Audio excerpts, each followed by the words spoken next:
I realized that there is one thing that men never talk about: relationship maintenance. And I'm not talking about dating, I'm talking about family, friends. I've listened to a lot of podcasts. I've listened to most of the masculine shows you can imagine. Not a single time has this ever been discussed in front of me. There was this like one guy, he got into the 70s, they did like a video on him. And he was just alone in this retirement home. And then his family managed to get a lot of his friends from his platoon from back in the day, you know, from across town to come in and spend time. They hadn't seen each other in like 30 plus years. They broke down crying. And it's like, y'all live in the same city. 30 years. You know, and I'll hear grown men tell me, like, I ain't got much friends, to be honest with you. Like, but I haven't seen them in years. Do you make efforts to call? Do you make efforts to set up plans? And also, do they reciprocate? There was a trend on TikTok, which I think it was like niggas calling each other and saying, what was it again? What was the line? Bill. Hey, what's up, man? What are you doing? Not much. About to put Vincent to bed. I'm about to go to bed. I was just calling you to tell you good night. What? Why? Are you thinking of me for real? Yeah, I'm calling to tell you good night. What do you think? What do you mean? Goddamn. I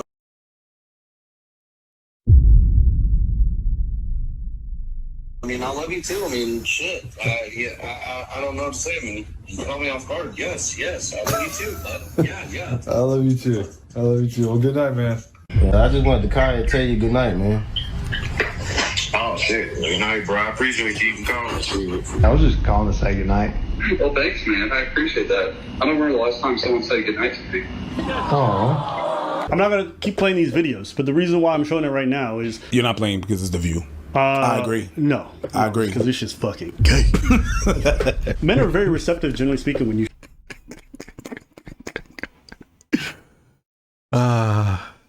Okay. show them love and, you know, affection, not in an overly done way, and not in a forced way. Whoa! I'm panicking. Don't do that. I know you play like that. That was way too much. He didn't hug me. He assaulted me, and you know what? If I'm a man, I'm choosing the bear too. In my experience, men rarely prioritize their friendships that deeply. After work is done and folks go on to live on their separate lives, especially if they don't have a point in common like the military or work or stuff like that, a lot of people will neglect their friendships on the male side. And then that's also why... He's right though about that. Even I do that. I thought it was weird to be telling someone they're like what he did with the whole telling you good night. That just seems weird to do. But let's see where this video goes. Why they show as men get older and then we get up into our 50s and 60s, our friendship group is just dead and dissipated. But there's no maintenance that happens in there. I don't think you said no lie there. 20 years go by and then you get a message, he's dead.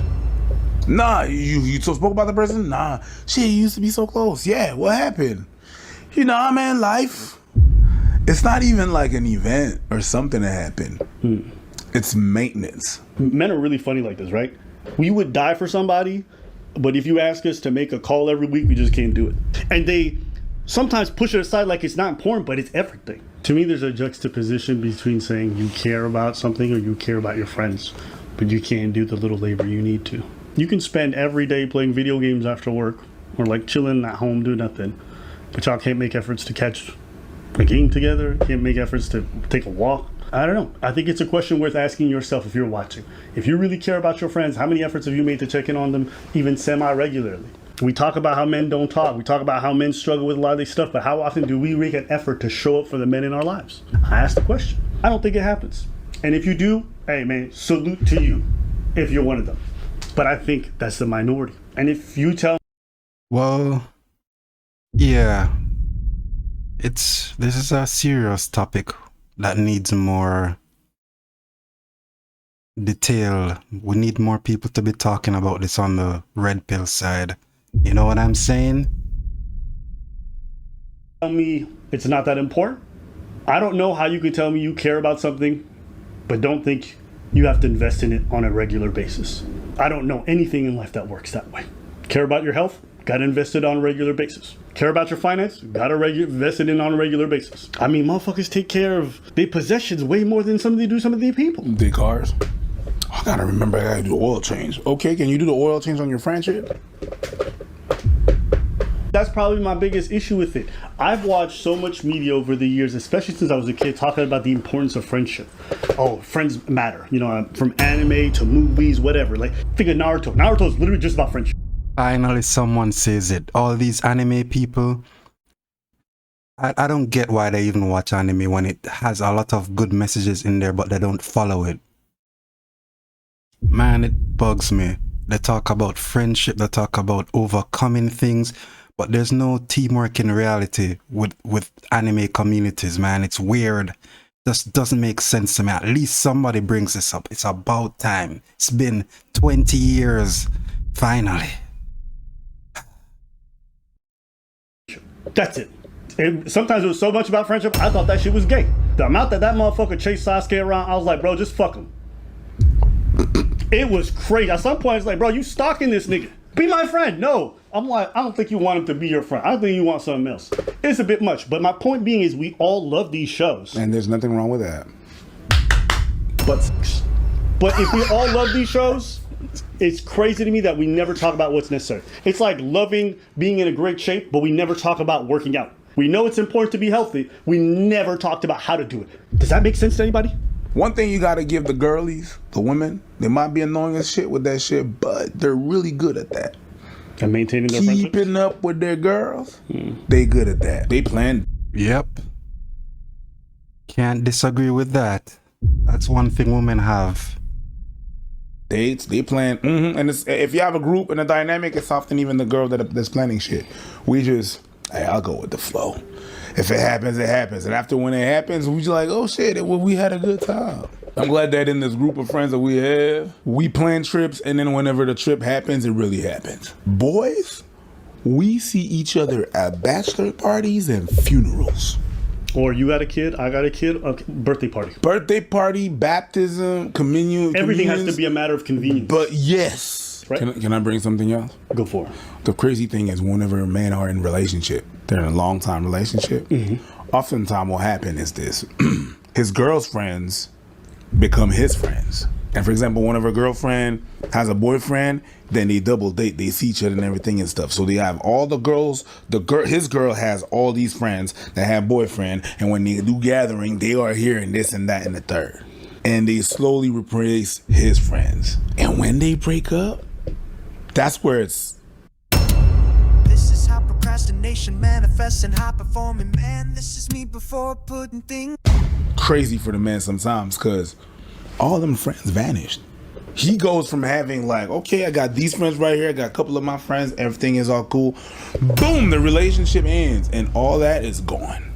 And they just have the little pack of motherfuckers that he kept up. I had a friend who I spent all my young years, we went through so much, parts of school, military, afterwards, spent time, we always were really close. And we moved to different cities after some point, but it's not that far. It's like maybe a couple hours, like 4 or 5 hours difference. And then over time, like the calls started becoming less and less. So we went from being like the closest people for 6-7 years to like, the last 3, definitely let less. And then one day, you know, I haven't heard from my nigga in a minute. Let me call him up. So I call him up. We just chatting. And he's like, oh, yeah, you know, my life's going good. I'm like, okay, what's new? Like, yo, keep me updated on. I don't really see much online. And he's like, oh, yeah, I got married. And I was like, I remember it was just quiet. It was like, or maybe he was talking. I don't know. I was too lost. I was like, wait, what do you mean married? You're like, yeah, I married. You know, my parents, they introduced me and we kind of, he's like, yeah, it was like a relatively small ceremony. You know, okay, congratulations. He's like, yeah. And I remember the call ended like a little bit after. I don't even remember because I was too lost at that point. And I just hung on the phone. I just like, oh, we grew that far apart. Like, it's one thing if I wasn't even invited. You didn't even tell me. Yeah. It definitely hurt at the time, and I was definitely... Yeah, I've experienced that. But I can't really blame them. You know, life happens, and I think you should have at least 5 people that you keep in contact with. 5 strong friends. But these days, people can't even have 1 friend. Sad about it. There was nothing insulting that was said. There was no beef between us. Like, we was always people who got along really, really well. I mean, we was literally in trenches together. Do you understand? Literally. Like we had to work. Like we was there all night. I was like, damn, you didn't even. You said it hurt. I think it still do. It's one of those things where it doesn't. It's disappointing now. There's already been acceptance and it's fine. And it's not like it's fine. Like, oh no, I'm good. No, it's like we just didn't do what was necessary to keep the relationship going. That's it.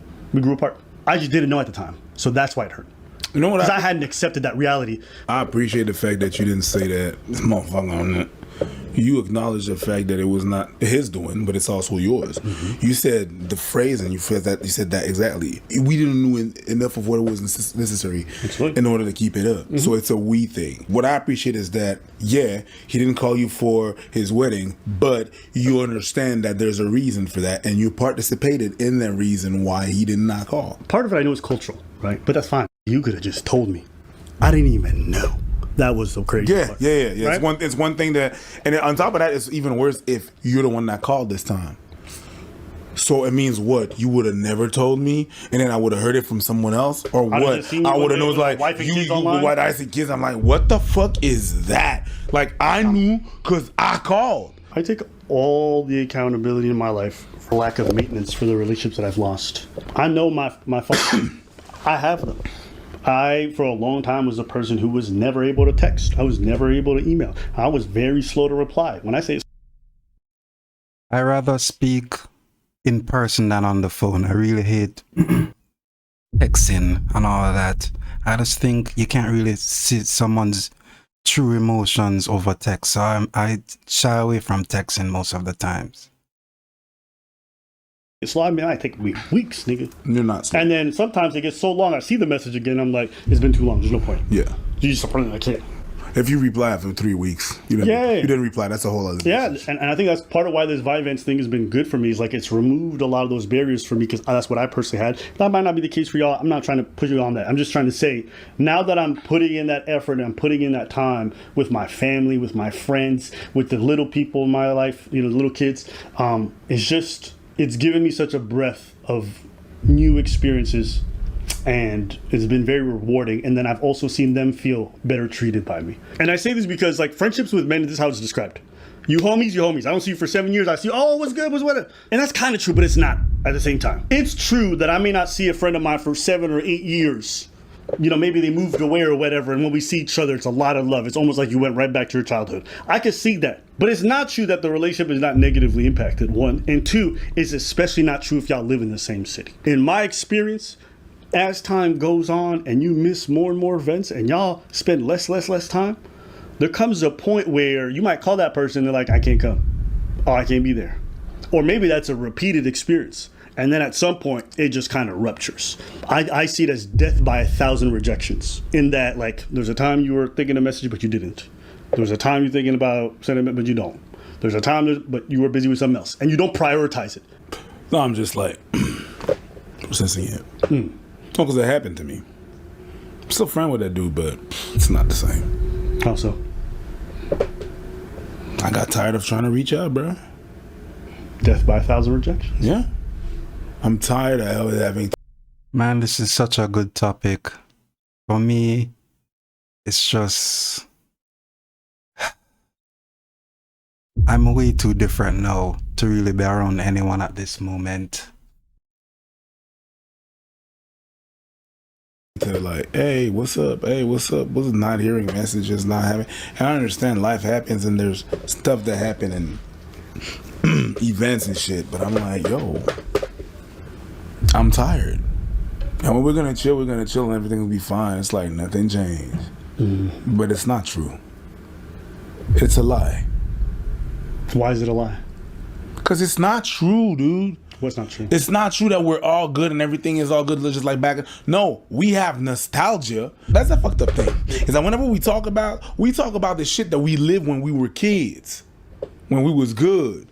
And we reminisce things, but we always talk about the same shit. And the conversation runs dry because he went on to do his thing and I went on to do my thing. There's a gap. There's a 15-year gap, bruh. We talk either about the past The present or what is going on is update, but that's it. So it's not what it used to be. That's the problem. We don't plan out the future. We just talk about the fun times and not the serious times, which has to do with growth, you know, families, growing with your friends and your family, you know, building a legacy, all of those things. People don't really talk about that. I thought that, you know, we'll be grown, all the friends I've had will grow, get married, have a family, you know, live in the same places, but that was just a me thing. No one else was thinking like that. So that's why I had to just be on my own, man. Everybody just wants to just do what they want. No really planning for like a better life for everyone around you instead of just for you. Sad reality, man. Sad. It's like, and I know when he leaves, I'm like, well, I leave, whatever. It's gonna be another year and a half before, like, I hear about him. I'm gonna hear a text, happy birthday. For all the girls who don't fully trust their boyfriend, here's something better than going through his messages. If you Man, these boyfriend things. What the hell is this woman even talking about these days? Happy birthday. And that's it. Like, I'm not part of his life. I don't see his kids grow up. He's got a new one in the way. I'm not gonna see that kid grow up. I'm not there. Yeah, these last 6 months have been interesting because I've just had a lot of these epiphanies and talking to people close to me. We went to a restaurant of a friend of ours, a common friend. He has a successful restaurant in town, and we've known him for a good, me 10 years, you much longer, 15, 20 almost.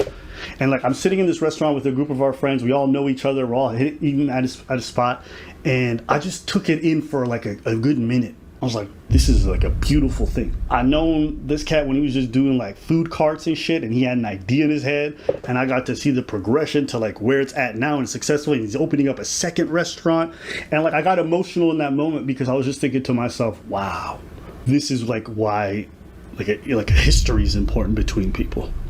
You literally got to watch. Yeah, that's good. That's what I wanted. All of us growing, doing our thing. But, you know, some people don't have the opportunities to do what they actually want to do. You know, growth and all of that. They end up doing odd jobs they don't really care about just to make ends meet. And then you just drift apart after that. A novel develop on your own, and you get to see the hero's journey to its end, and you realize that you had a part to play in that, and there's a sense of pride that you feel in their accomplishments, but there's also a sense of like belonging that you have to this place. This place is not just a restaurant on the street, but it's part of your own shared history with that person. That stuff changes. I realized that through my roommate. I lived with the same person for 10 years. We've gone through so much together. I'll never talk about it online, but it's been really like, it's like family now. But it's not family because we lived together for 10 years. It's family because we've made efforts to be part of each other's lives over those 10 years. Exactly. Growth. Man, this is such a emotional topic, man. Can't even talk right now. Years to go to different events together, to go, you know, watch a child being raised, to go participate in all the little day. Hey, I got your back. I'll be here for that. Oh, what you eat? Okay, whose birthday party is it? Okay, I got you. All these little things have added to the shared history where it's like, I don't even got a question. If I call this person at 3 a.m. and I say, I need you here with 10K, they're showing up. But you don't get that unless there's all of this that happens. In my head, I'm like, yo, how come nobody tells you? How come nobody talks about the little labor you have to do for your friends over years? And I say this with all the love in my heart. I want you guys to have it. I know so many people who say, I got no friends, this and that. It's like, okay, I understand that. Are you doing those things? And if you're the person who is and you get... Man, I can't talk right now. Jesus, man. rejected a lot. Hey, let me tell you, you need to find people who are going to reciprocate because it's not fair, and I understand that kills that bit of inside of you. I'm glad that in this group of friends that we have, when not all of us are friends. We're not all friends? We're not all friends. What do you mean? I'm not your friend. I just wanted to, he's like, what? I thought you were talking about the others and the girls. Like, who are you talking about? The other? No. Okay. But whenever that happens, I was really confused. I was like, what's going to happen? Got him. Got him. That's pretty much most of what I would say. Anything else? No. All right, let us know what y'all think in the comments. I'm not your friend. Very, very, very good topic. Peace.